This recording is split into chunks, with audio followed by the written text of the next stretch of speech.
If there's something going on, you're all looking at it. 95.7 The Game, breaking news.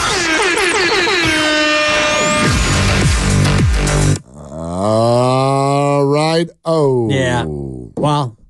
Yeah. Okay. You want to do it? I'll do it. From our Giants insider, Alex Pavlovich, the season is over for Jung Hoo Lee.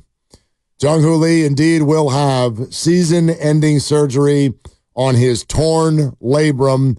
So that was the fear that there would be significant labrum damage. We said it last week when he was going to see Dr. Elatrash that usually means you're setting up a surgery. That has been confirmed. And so the Giants will look to see Jung Hoo Lee again in center field in 2025. Yep. And that was my initial diagnosis, and that was my initial fear based on his reaction and just the force with which he hit the outfield wall. And that's why I asked our doctor, not Dr. Neil Elatrash, but Dr. Nirav Pandya, who joins us cleared to play courtesy UCSF Health every Tuesday. I asked him about the torn labrum and can a partially torn labrum heal on its own? And he said, yes, if it's a micro tear, but as a fellow torn labrum sufferer, I know what that surgery is. And not to be too graphic, but it's basically 4 screws in the shoulder and a plate, and they take your labrum that's torn, they pull it back, and they reattach it to your shoulder with 4 screws. I could show you during the break, and we could go through the metal that still is in my shoulder. That's the bad news. It's incredibly painful. It's a 6-month rehab. The good news is my shoulder is almost as good as new. He'll be able to swing a bat next year. He will be able to be 95 to 100% of the player that he is, and it's his left shoulder, right? Correct. If I'm not mistaken. Correct. So it's and he's a left-hand hitter. Left-handed hitter, which means his right shoulder is much the more, one that's in front. Exactly, and it's his throwing shoulder too. And it's his throwing shoulder. Correct. So that's the good news part of it, but just sucks for the young man that he's going to miss the rest of the year. It sucks for all of us. It sucks for the whole organization that this was actually, in a way, even though he wasn't the middle of the order guys that we were all hoping for Chapman and Soler to be, and still hoping that they will come around and be, he was a different kind of a signing. He's the one who's going to be here for a while. He's the one who was selling jerseys. He's the one who had people chanting his name.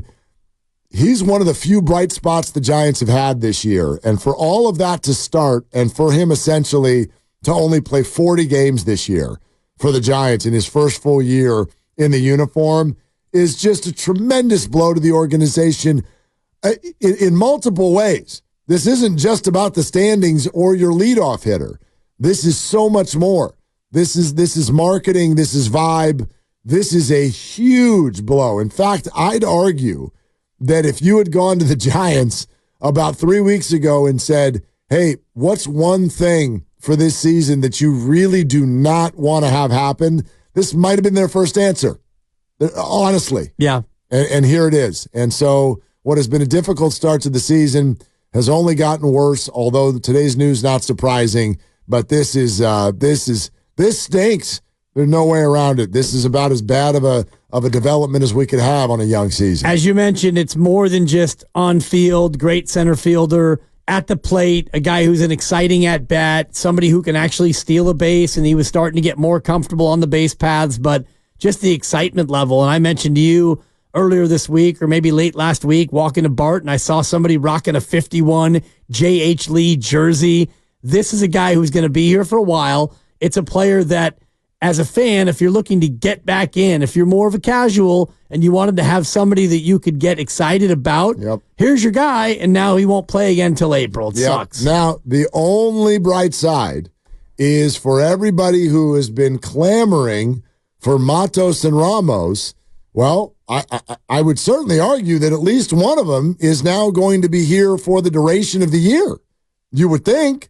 I don't know how this is going to twist and turn and who else might get hurt. Matos gave us a scare the other night, but in one way, shape, or form, their options right now are to put Matos in center field or to move Yaz over there, and Ramos is among those who can then play right.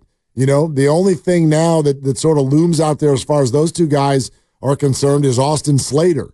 and whether or not he gets healthy and whether or not the organization wants to keep trotting him out there, which right now, God, if Austin were healthy today, I think they would slow play this one because Ramos has been pretty good, even up here. Yeah. And Matos has been certainly interesting enough. I know he's frustrated with some routes out in center field, but he's been interesting enough. And so some form of one or both of those guys should be Giants for the rest of the summer. And that's exciting because everybody wants to play the young guys. And, well, now you don't have much of a choice because your starting center fielder is out for the year. And so you're going to have to play some sort of young guys. And if Austin Slater doesn't turn it around, then you might be looking at Ramos and Matos here for a long time. And, heck, now it looks like Luciano is going to be in the lineup tonight at shortstop. You're starting to think about Luciano, Matos, and Ramos. Well, and I mean, maybe not every night, but if all three of them